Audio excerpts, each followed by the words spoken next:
welcome back. I'm the Book Guy, and all this month we have been looking at middle grade books because I want to celebrate some of the best books in this age group. Middle grade books are essential for growing the next generation of readers, but they're just as important for adults too. They help us get back into reading if it's been a while, or they give us a break between the bigger, heavier tomes. And I know there is nothing quite like reading a book that you loved once as a kid and love even more today. Well, we're finally looking at the Artemis Fowl series by Eoin Colfer, one of the all-time greatest middle grade books in existence. This series is about Artemis, a boy genius and evil criminal mastermind who tries to outsmart a race of fairies. It has complex stories, brilliant puzzles to solve, and deals with themes of good and evil, greed and family. It's everything you could want in a middle grade book. Also, we're just going to ignore the movie entirely. Literally will not be mentioned again. As always, I'm going to pitch this series to you with objectivity and enthusiasm, listing all the strengths and weaknesses, spoiler free, to help you decide if you want to read it. Let's begin. Artemis Fowl is a 12-year-old criminal mastermind. His parents are gone somewhere, shrouded in mystery, and now he alone runs their vast criminal empire, with the aid of a man called Butler, who is his butler. No way! However, Artemis has also inherited his family debt, and a criminal empire on the brink of collapse. But Artemis has a plan. Meanwhile, Captain Holly Short is an elf, or a fairy, depending on how you look at it. Holly works for the lower elements police and strives to keep the world of fairy hidden from human eyes. She was doing well until she was captured by Artemis. The criminal genius plans to hold this fairy hostage and demand a huge ransom of gold, otherwise he will expose fairy kind to the world. The gold will save his family fortune. However, the fairies are not to be trifled with. They are cunning, sneaky, and ruthless. It's going to take every last clever trick in Artemis Fowl's brilliant mind to outsmart his fairy opponents. This series has an excellent blending of modern technology, fairy magic, and fairy technology. It's an incredible balance of sci-fi and fantasy in an urban setting. Seriously, there is nothing quite like Artemis Fowl. So first, Artemis himself has modern technology on his side. So he uses high-tech cameras on his property, he's got gadgets, supercomputers, and of course Butler, his highly trained bodyguard who is basically John Wick. I'm sure all the kids watching get that reference. The fairies, on the other hand, have magic, including healing powers, time-stopping powers, dwarves and trolls, and plenty of other tricks up their sleeves. And the fairies actually have some pretty advanced technology too. They're a few years ahead of humanity. They have to be, because the fairies hide their world underground to avoid humanity. So on top of their magic, they also have flying ships and special guns, and a few other neat tricks too. So this series blends a few genres together, urban, fantasy, and sci-fi. It's wild. Now, fairy culture is all about living in balance with the world and nature. They hide from humanity because of our tendency to pollute the environment. Fairies believe that their highest calling is to stay in secret.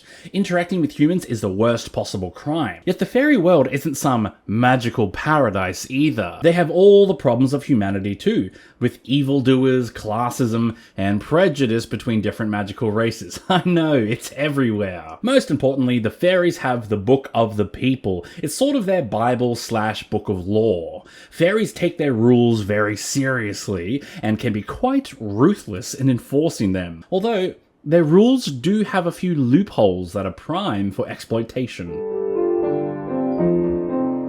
The most exceptional part of this series is the main character. Artemis is our main character, but he is very much an anti-villain. This means someone who might have some noble virtues and good motivation, but ultimately serves the side of evil. This is such an ambitious idea.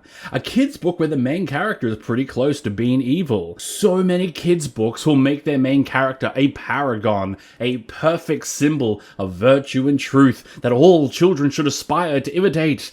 And Eoin Colfer is just like, nope, kids can be evil too. Why is this so important? Well, because most kids don't consider themselves to be perfect. This is more my opinion here, just so you know, but I think many kids are inclined to see themselves as bad. After all, many kids struggle with self-doubt, self-criticism, feelings of inadequacy and shame.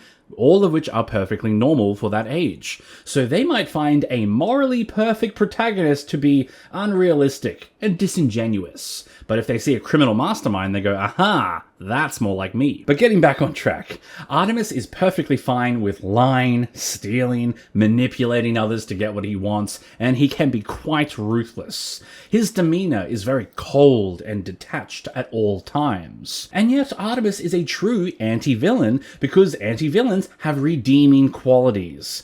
Artemis can show mercy from time to time, and he cares deeply about his own family, even though he's not very nice to them. And if he applied his brilliance correctly, he would do a lot of good. This is just excellent writing. Eoin Colfer finds that balance between letting Artemis be a true villain and keeping him likable and sympathetic. This really is one of the best parts of the whole series, especially because the character of Artemis has so much growth between book 1 and book 8, and changes back and forth a few times. He's an excellent depiction of a changing, evolving character.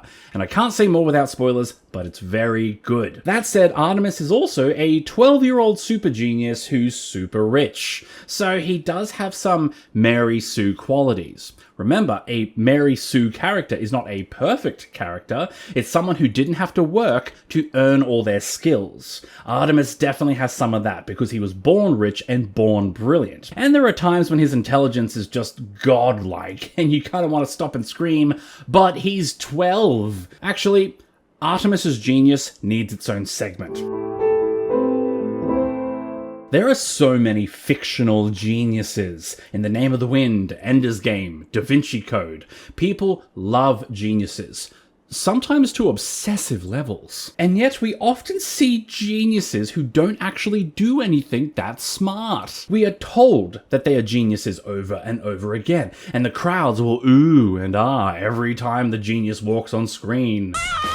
He's too awesome! But the title of genius is more about their reputation than their actual abilities. You didn't do anything!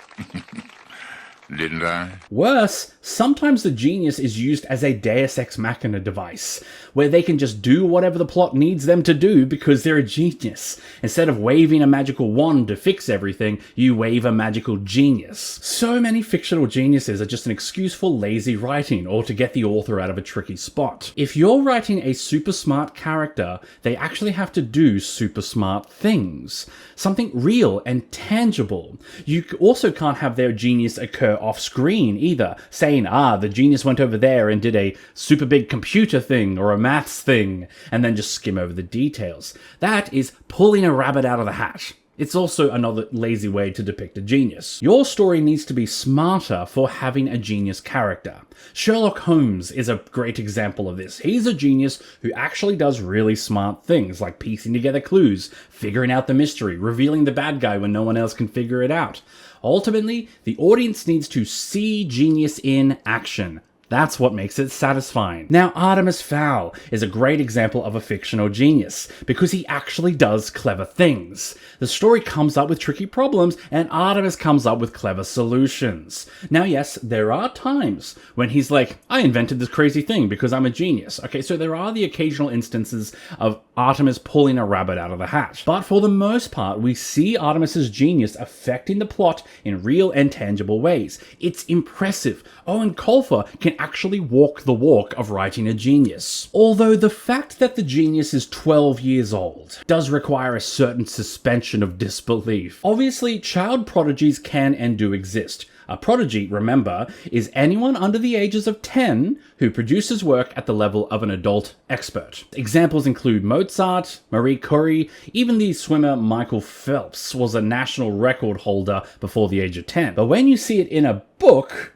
it can defy realism a little bit. It strains believability.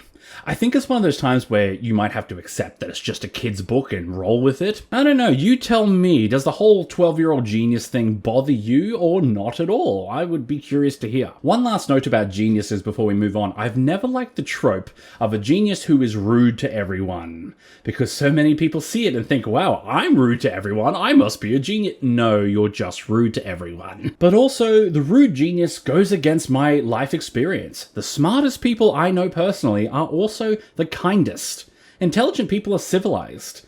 where I find that cruelty and selfishness are signs of barbarism and mankind's more primitive nature. But that's just me. Anyway, let's see how the whole genius thing affects the story by looking at the plots. So confession, these plots are actually really hard to describe. I spent hours trying to write this section. Why is it so difficult to describe the Artemis Fowl plotlines? Because it's the same as Artemis Fowl's genre. It's a little bit of everything. You know how the fairies have fantasy magic but sci-fi technology, and Artemis has urban technology, and the story just blends urban fantasy sci-fi all together, and it's just amazing? Well, it does the same sort of thing with plots. Blends a whole bunch of different things together until it reaches a point where it defies classification. Still, in an attempt to break it all down, the plots are part quest and part heists. So sort of half and half. So quests or heists. Yeah. And the Artemis books just mash these plots together to create something truly unpredictable. So let's talk heist first. So these stories will often follow the heist structure. So there's an impossible fortress or challenge to overcome. The heroes put together a brilliant, intricate plan. There's always a double cross and a surprise reveal, but then the heroes have one last clever trick up their sleeve that achieves them victory. Now I know heists can be a little tropey, but that's really only if they're poorly written. A well-written heist is a thing of beauty. The heist plots in Artemis are very fast-paced, they're clever, and they use airtight logic to create their solutions. They are also brilliant in how they utilize fairy magic and fairy technology and incorporate them into the plans. But the story is more than just heists. It was never just a heist! Artemis Fowl uses the quest story as well. So each book has a new thing to explore. So sometimes it is a place, like the fairy realm, or it could be a new concept, like supercomputers or time travel. There's always a sense of moving forward into the unknown. The quests are really the thing that make each book so different from the one before. See, Eoin Colfer was only planning to write 3 books, but he just kept having new ideas he wanted to explore, and they're all worth exploring. You can see the quests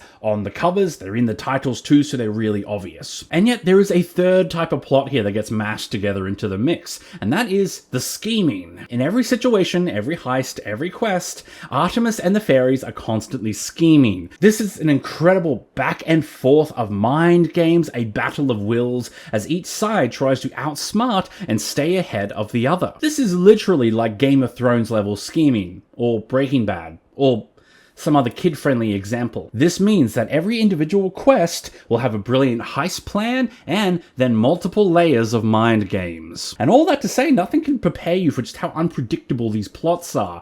All 8 of these adventures are totally unique, and at no point do you know what to expect next. Even though these are kids' books, there is no lazy writing or tropes or predictability to it. These are fresh and creative and entertaining, and yet there is a downside to it. One of the popular criticisms of Artemis Fowl is that the plots are often too complex. And yeah, after listening to me trying to describe heists and quests and schemes, sure, you might be thinking they're complex too. In all the brilliant heisting and all the back and forth scheming, some readers have criticized the series by saying it's hard to keep track of who just outsmarted who. I think that is a legitimate reading of the series, that maybe it is too complex for the age group.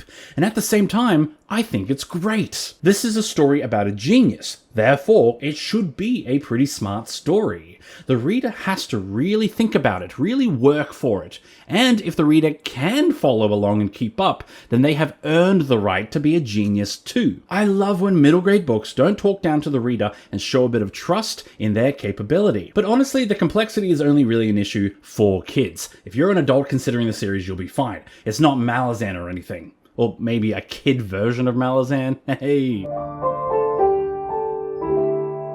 Normally in kids' books, we have a lot of trope characters. So the wise old mentor, the chosen one, the rogue, the princess. But Artemis dodges all of these tropes or flips them on their head. In short, these are very unique characters and extremely memorable. Now, we've talked enough about Artemis, so we're just going to skip over him. His number 2 is Domovoy Butler. This massive mountain of a man is a highly trained combat and weapons specialist. Butler is fiercely loyal to Artemis, and yet he knows that he's also the closest thing Artemis might have to a parent or a friend. So even though Butler is this big tough unit of a guy, he's also trying to gently teach his master on how to be a better person. The Artemis-Butler dynamic of anti-villain master with anti-hero servant is so well done. One of the best parts of the whole 8 books. I genuinely love these two so much. Holly Short is our main fairy. So she's the first female fairy in the LEP, and many fairies are determined to see her fail. I know, good old misogyny, it's everywhere. Despite being in law enforcement, Holly is a rule breaker and a rogue. She's sarcastic and disrespectful to authority. So while she is technically Artemis's enemy, the two kind of get along pretty well. Also, Holly is 3 feet tall, which is about the same height as a 12-year-old boy genius, so they have a lot in common. Our big important fairy is Julius Root, leader of the LEP. He's the closest thing we have to a trope character because he's sort of the wise old mentor figure. He's the golden child of the fairy realm, he had a decorated career and the record for the most arrests. Yet Julius Root is often nicknamed Beetroot because of his infamous temper. He literally turns red in the face when he gets angry. So he's less like calm old wise Ben Kenobi and more like Gandalf. Fool of a took. But there's actually one very important character that I cannot tell you anything about. I cannot say who the arch-enemy is because it's a big reveal, but the arch-enemy is Artemis Fowl's great nemesis, and the only other genius in this story who is smart enough to truly challenge him, very much the Moriarty to Sherlock Holmes. Artemis may be the anti-villain, but his nemesis is definitely a pure villain. Pay attention, because when these two geniuses go up against each other, we get some of the best damn plot lines and smartest challenges. Returning to our earlier discussion about geniuses, there's another common problem with fictional geniuses where the main character is only super smart because everyone else in the story is super dumb. When this happens, it's not very impressive. It's like the saying, in the land of the blind, the one-eyed man is king. But this story has 2 geniuses, and they try to outsmart each other. This is a much more satisfying story. Artemis's enemy is genuinely very effective at staying ahead of him. They are a legitimate threat. But I cannot say more. And now I have to address the elephant in the room. This is a very clever series and all, but it's also very, very silly. And this is probably the thing that has been criticized the most. Stop being so silly! There's poop jokes, flatulence, bad puns, wordplay. Some of the action scenes are over the top, and some of the descriptions are deliberately melodramatic and exaggerated. In short, it's often silly. And boy, does that trigger some people. I saw one negative review of the first book, and I don't mean to harass the individual who wrote it, but it was one of the most unhinged things I've ever seen. And I just have to tell you about it because the critic got very mad at one description of a character flying down a hallway at Mach 1. The critic then explained at length that Mach 1 could not possibly be reached in just a hallway, and it's humanly impossible to survive the speed at Mach 1 because of the G-forces, and this writing is so unrealistic, and how can we expect kids to read such terrible books? And if we use the label of kids' books, it's not an excuse for terrible writing. It's a kid's book, Santiago! And again, genuinely, I'm not trying to bash on this one critic. But this is a common response I see to this series, where adults who take themselves far too seriously get personally offended by a kid's book being lighthearted, funny, and silly. Now obviously, goofy humor is not everyone's cup of tea. Absolutely, that's fine. I am not in any way ordering you to laugh at this type of humor, because comedy is subjective. But you're meant to take the humor as a joke. If it's just a bit of fun. Remember to smile and not take yourself too seriously and play along. Besides, I think it's incredible that this series has so much silliness and still has such clever plot lines. This series balances these two extremes very well. That's very hard to do. The series can be very serious at times. In fact, let's talk about that.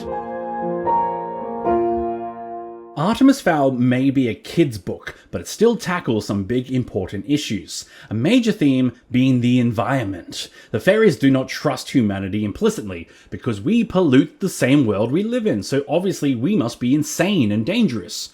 Which, Yeah, side note, but these books came out in the early 2000s, so they often use the term global warming, which was common at the time. Then, of course, scientists got sick of explaining to dum-dums that cold weather will still exist in global warming, and instead just renamed it to climate change. But it is the same thing. Another big theme of the series is evil and greed. So Artemis is a criminal mastermind who is determined to make money and save his family fortune, yet perhaps having friends and family is more important. Eoin Colfer even made this statement, that he wanted the series to be about being kind for no reward, or being unkind for a reward. This is a deep discussion that kids need to be aware of, that sometimes being good doesn't get you a special reward, and sometimes the world will reward you for doing the wrong thing. So it's up to you to hold yourself accountable. That's a crucial life lesson for all of us. One last big theme is trust, because Artemis is a liar and the fairies have a strong prejudice for humans. And yet, if they can learn to trust, they can do great things together. We see how hard it is to overcome distrust and learn to open ourselves to another. Now, I should mention, these 8 books are a completed series, but there is a sequel trilogy, The Fowl Twins. I haven't read them, but I can confirm that that trilogy is finished. As it stands, there are no other Fowl books. The author has said that he has ideas of how he could continue the series, but at this stage he has no hard plans. He said that the idea would have to be just right. He's not going to write a sequel just because it would make him a ton of money. So if you do like these 8 books, there is more where that came from. As for content warning, there's nothing that'll upset adults here. But since the books are written for 10-year-olds, we'll be a little strict with the content warning today. The series does have plenty of violence, lots of fights, big fairy monsters, explosions, a kidnapping, and as the series goes on, there are more and more deaths. There's some toilet humor, fart jokes, that sort of thing. The fairies use fictional swear words like Da'avit, but there are no human swear words. And there are some mature themes around good versus evil, environmentalism, consumerism, that sort of thing. Is the ending worth it? Oh, absolutely. The 8th book is the last epic showdown between our 2 geniuses, and it is the ultimate culmination of Artemis's 8-book character arc. It absolutely sticks the landing, so no questions there. And how much should you try? Well, I'd encourage you to try to read the first 2 books. You see, there's nothing wrong with the first book, at least in my opinion, but you need to read 2 books to really get a sense of how much creativity is in this series. For one, the books are really short, so the first book is probably too short to give you an idea of where the series goes. But the second book is a very different story, and that's what happens in this series, that each book is a unique adventure. There's so much creativity that it's hard to appreciate after just one book. So that's my recommendation, try 2 books and you'll know for certain if the series is right for you. So, good luck and happy reading. Well, thank you for watching. If you want more middle grade recommendations, I've already discussed Skullduggery Pleasant and Nevermore, and next week I'm doing the ultimate guide to the Percy Jackson universe. And of course, I've got like 70 other videos recommending adult books, so you've got plenty of options. Make sure you subscribe to see more. If you want to help me do what I do, I have a shop, a Patreon, or my own books, The Immortal Investigations. Make sure you check out one of them, I would really appreciate it. I will see you next week. In the meantime, I hope you enjoy a good book today. Bye!